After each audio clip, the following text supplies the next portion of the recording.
today we are going to the Castillo de San Marcos in St. Augustine. It's having its 350th anniversary today.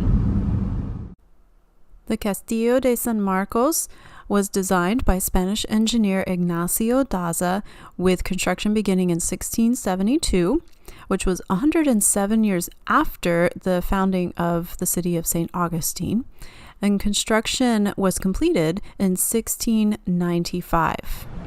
And thanks to Hurricane Ian, we have water in the moat again.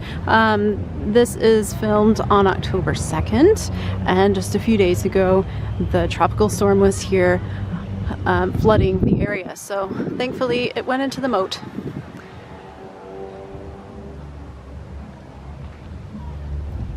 Weapons of war. There are cannons all over the place. I'm hoping we're going to catch one of the weapons demonstrations later. Should be super cool and loud.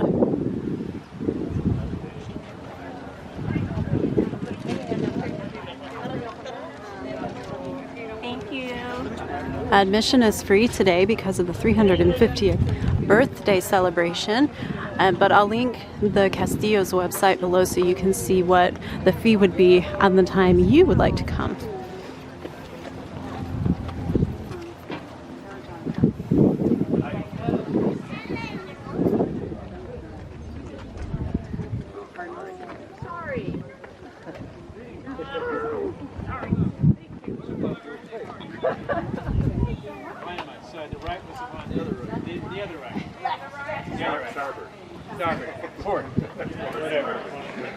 Hey folks, welcome. Welcome to our birthday party.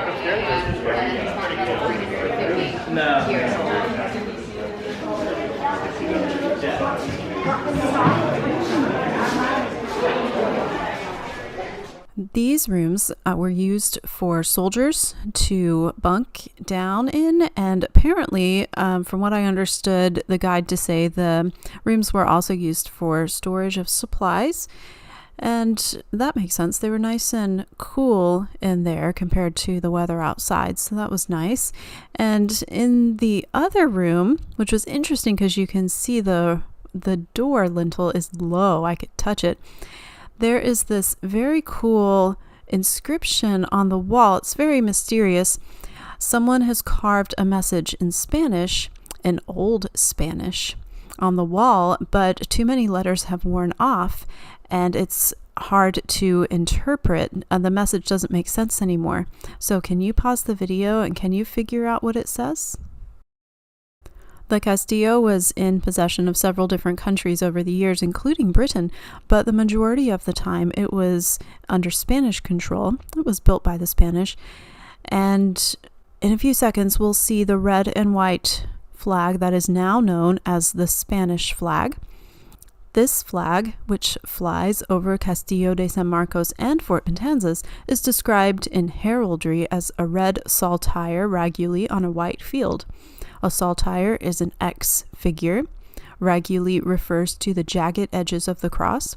The X-shaped cross is commonly called St. Andrew's cross because tradition says that Andrew the disciple was crucified on a cross of that shape.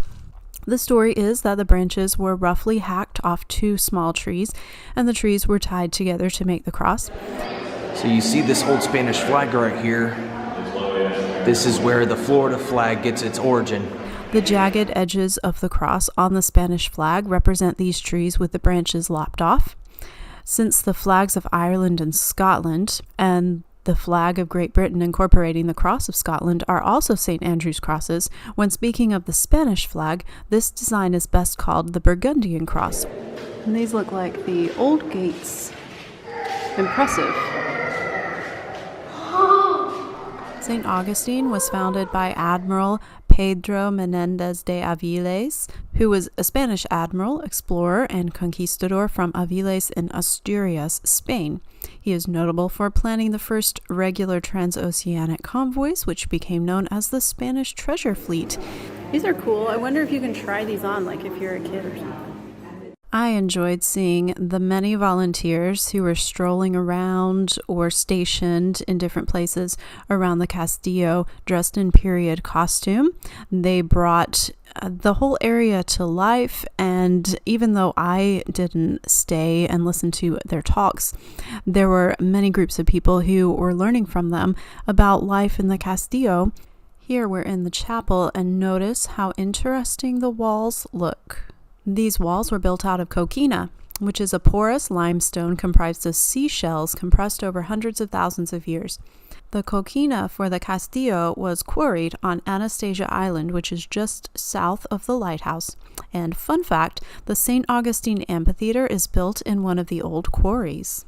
And interestingly, coquina must be allowed to dry out before building with it.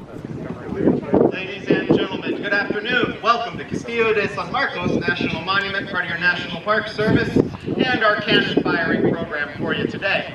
Before us, a local native shellstone called coquina that was described by builders falling apart in their hands while putting these walls together. And today, 300 plus years later, it is the job of the National Park Service to keep a building made out of seashells in one piece. Firing 2 cannons for you this afternoon. If you have any small children with you, please make sure they cover their ears or cover their ears for them when the time comes.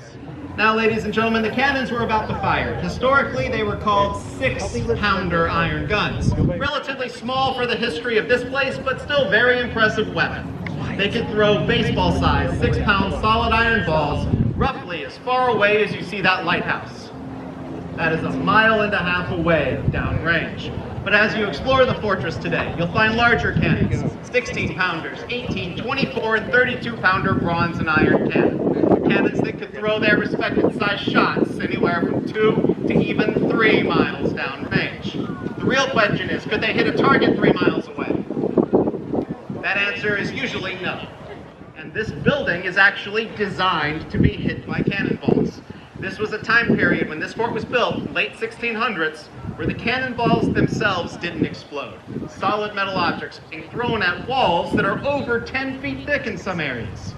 These soldiers and civilians taking shelter in this fort would run out of food and water long before the walls come crumbling down. Coquina is an amazing building material. It compresses under cannon fire instead of shattering, making it incredibly resilient.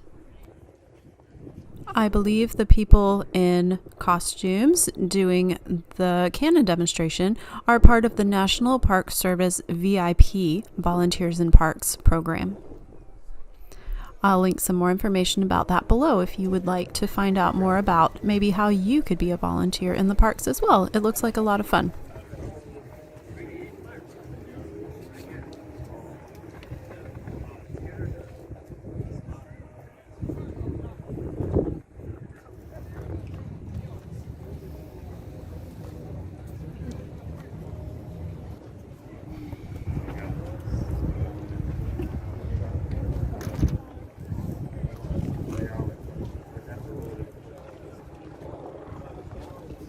Cover your ears. Cover your ears, it is loud.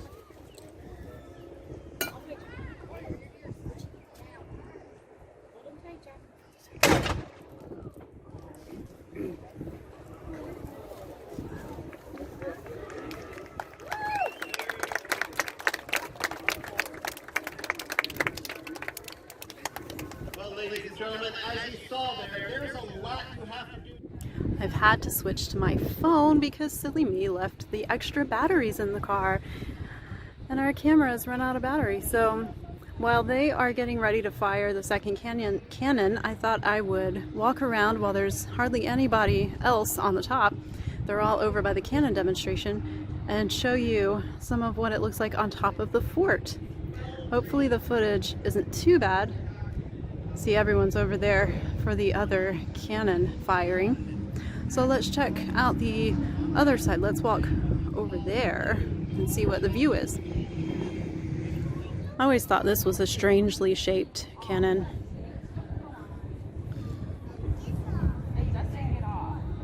These are huge. I wonder what pound shot they carried. Such a cool view between the turrets. You can see the moat. Fun fact, I found out the moat was actually intended to be kept dry. The Castillo's moat was used to corral livestock during times of siege. Here's the view from the top, looking down on the inside.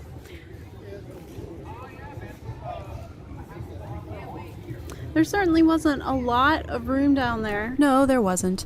In the 1702 siege, 300 soldiers and 1,300 residents found refuge within the Castillo's walls. So I'm not sure how many people would have been in here, like how many soldiers at one time. I'll try to look that up. Maybe I've said it earlier in a voiceover, but certainly it seems like it would be very crowded.